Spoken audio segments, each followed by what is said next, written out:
In today's video, I'm going to teach you how to remove Made in Framer badge. If you've published a site with Framer, you might notice a small Made with Framer credit showing on your live pages. It's part of the default branding on free sites. I'll walk you through exactly where to find that setting, what controls it, and how to remove it the right way. Start inside your Framer project. Look toward the top of the interface for the settings icon. It typically looks like a small gear. Click that to open your project's settings. This is where Framer keeps all the key controls for your site, including your domain, SEO, and branding. Once the settings panel opens, head to the project or site section.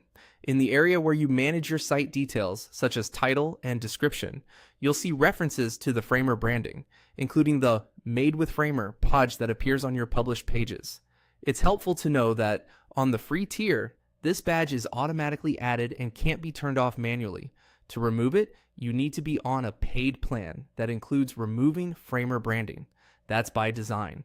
It ensures free projects credit Framer, while paid plans allow you to fully white label your site. If you're not sure which plan covers this, don't worry. You can compare them right in the app. Next, click on Plans in the left sidebar of the settings panel. This opens the plan picker where you'll see the available options and exactly what each one unlocks. Look for the plan that lists removing Framer branding as a feature. When you've identified the one that fits your needs and budget, select it.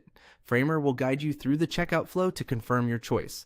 After you've selected a plan and the upgrade is active, the Made with Framer badge will no longer be applied to your site. If your site is already published, give it a moment and then refresh your live page to confirm the change. If you don't see it update immediately, try a hard refresh or check an incognito window to bypass any caching. A couple of quick tips as you wrap up. Make sure you are upgrading the correct project or workspace if you manage multiple sites, and review monthly versus yearly billing to choose what works best for you. That's all there is to it. Click the settings icon, locate the badge reference in your site details, move to plans, and select the plan that removes the branding. Your site is now clean, professional, and fully your own.